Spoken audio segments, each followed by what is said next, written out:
Elon Musk, Bill Gates, Jeff Bezos, ये वो लोग हैं जो आज की डेट में पूरी दुनिया के सबसे अमीर लोगों में से एक है, जिनकी नेटवर्थ 2023 में $100 बिलियन से भी ज्यादा की है। लेकिन इतनी ज्यादा नेटवर्थ होने के बावजूद भी इनको दुनिया का सबसे रिच इंसान नहीं बोला जा सकता, क्योंकि इसका टाइटल किसी और इंसान के पास है। क्यों? सुन के हैरान हो गए? जी हाँ, मैं बात कर रहा हूँ इस दुनिया के सबसे पहले बिलियनर के बारे में, जिसकी पर्सनल नेटवर्थ $400 बिलियन से भी ज्यादा की रही है, और इस इंसान का नाम है जॉन डी रॉकफेलर। मैं जानता हूँ आप में से बहुत सारे लोगों ने इस आदमी का नाम भी नहीं सुना होगा, लेकिन आज आप एक ऐसे इंसान के बारे में जानोगे जिसने अपने बिलियनर बनने की जर्नी में दुनिया का भला भी बहुत किया और अपने फायदे के लिए लोगों को डिस्ट्रॉय भी कर दिया।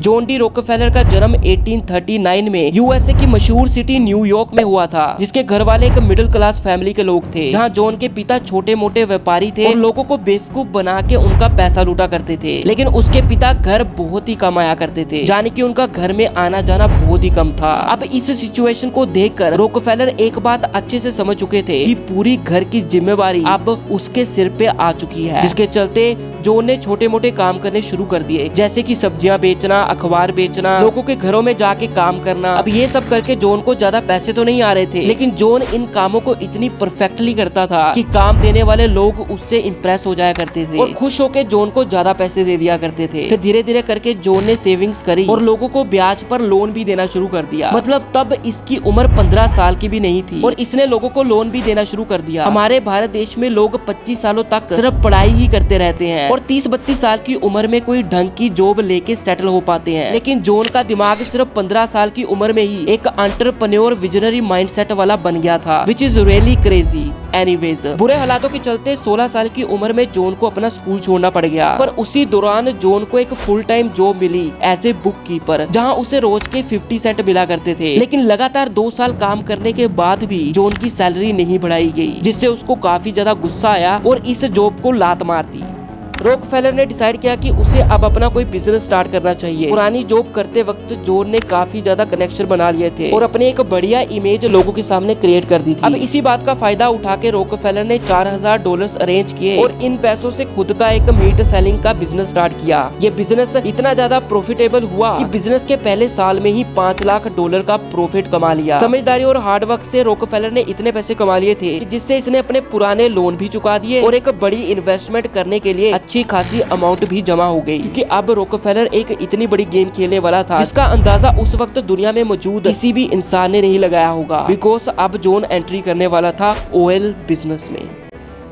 1859 अमेरिका में मौजूद एक स्टेट पेंसिल्वेनिया में डिस्कवर हुआ पहला अमेरिकन ऑयल वेल, जिसको आज दिन तक पेंसिल्वेनिया ऑयल रश के नाम से जाना जाता है। पेट्रोलियम के इस बिजनेस में रॉकफेलर को सबसे बड़ी अपॉर्चुनिटी दिखी कि रॉकफेलर अच्छे से जान चुके थे कि मोटा पैसा कमाना है तो ऑयल रिफाइनिंग के बिजनेस से और कोई भी ऐसा बिजनेस नहीं है जो ज्यादा से ज्यादा पैसा कमा के दे, वो भी कम से कम टाइम में। तो 25 साल की उम्र में रॉकफेलर ने अपना सारा कमाया हुआ पैसा लगा दिया एक ऑयल रिफाइनिंग बनाने में। इसी दौरान जॉन को एक शख्स मिले जिसका नाम था हेनरी फ्लैगर। हेनरी को जॉन का ये वाला आइडिया इतना ज्यादा पसंद आया कि अब वो जॉन के साथ पार्टनरशिप करना चाहते थे और इन दोनों ने इन्वेस्टमेंट लगा के बनाई स्टैंडर्ड ऑयल कंपनी। धीरे धीरे करके स्टैंडर्ड ऑयल कंपनी ने अपने आसपास की ऑयल रिफाइनिंग कंपनी को खरीदना शुरू कर दिया। हालांकि मार्केट में बहुत सी कंपनीज थी जिन्होंने इस डील को कैंसिल कर दिया, पर रॉकफेलर कहाँ रुकने वाले थे। रॉकफेलर ऑयल को इतने सस्ते दामों में बेचने लगे जिसके चलते उनके कॉम्पिटिशन को काफी मात्रा में नुकसान होने लगा। जैसे जैसे कस्टमर स्टैंडर्ड ऑयल कंपनी की तरफ बढ़ने लगे, ये स्मॉल रिफाइनिंग कंपनी अपने आप ही डिस्ट्रॉय हो गई। फॉर एग्जांपल, जैसे मुकेश अंबानी ने जब जियो सिम लॉन्च करी थी तो फ्री का 4G नेट दे के डोकोमो और वोडाफोन जैसी कंपनीज को कैसे आउट ऑफ बिजनेस कर दिया था, ऐसा ही गेम रॉकफेलर ने पेट्रोलियम बिजनेस में खेला। इसी तरह के अग्रेसिव आइडिया को यूज करके स्टैंडर्ड ऑयल कंपनी पूरी कंट्री में एक्सपैंड होती चली गई। भले ही सस्ता ऑयल बेच के कंपनी को नुकसान सहना पड़ा, लेकिन इनके सारे कॉम्पिटिशन आउट ऑफ बिजनेस होते चले गए, जिसके चलते स्टैंडर्ड ऑयल कंपनी कॉन्कर कर चुकी थी पूरी की पूरी ऑयल रिफाइनिंग इंडस्ट्री में विद 90% मार्केट। अब इनकी नेगोशिएशन पावर भी बढ़ चुकी थी। अब वो अपने हिसाब से ऑयल के प्राइसेस बढ़ा और घटा सकते थे। इवन जो रॉकफेलर ने कॉम्पीटिंग कंपनी खरीदी थी उन्हीं के ओनर्स को हायर कर लिया अपनी कंपनी को चलाने के लिए। मतलब समझ रहे हो, जो लोग ऑयल फील्ड में मास्टरी कर चुके थे वो सभी अब एक कंपनी के नीचे काम करने लगे, which is standard oil company. जाने की सांप भी मर गया और लाठी भी नहीं टूटी। अब रॉकफेलर रोकफेलर ओन करते थे 20,000 ऑयल रिफाइनिंग और 1 लाख से भी ज्यादा एम्प्लॉयज। अपनी अक्लमंदी और रणनीतियों से रोकफेलर पूरी ऑयल कंपनी का राजा बन गया। उस टाइम पे तो किसी ने सोचा भी नहीं होगा कि कोई इतना बड़ा एम्पायर भी बना सकता है, क्योंकि आज के टाइम में इनकी कंपनी की वैल्यू ट्रिलियंस ऑफ डॉलर्स की है।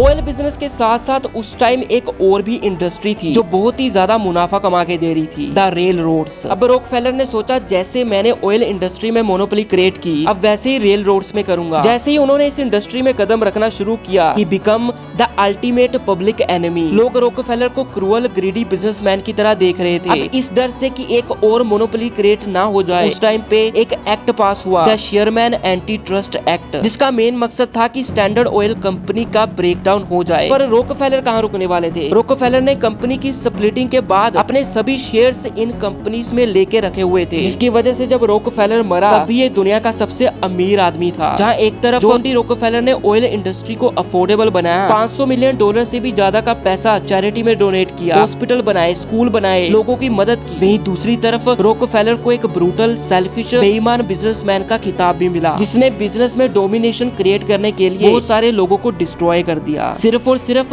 अपने मतलब के लिए।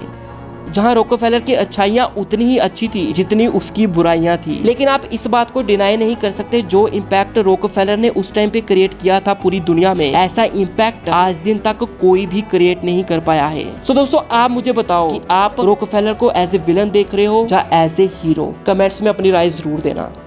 सो दोस्तों, आशा करता हूँ आपको ये वीडियो अच्छी लगी हो। अगर आपको ये वीडियो अच्छी लगी हो तो यार इस वीडियो को लाइक करना, शेयर करना, और अगर आप इस चैनल पे नए हो तो इस चैनल को सब्सक्राइब किए बिना बिल्कुल ही मत जाना। मिलता हूँ आपसे नेक्स्ट वीडियो में जल्द, तब तक के लिए अलविदा, पीस, बाय बाय।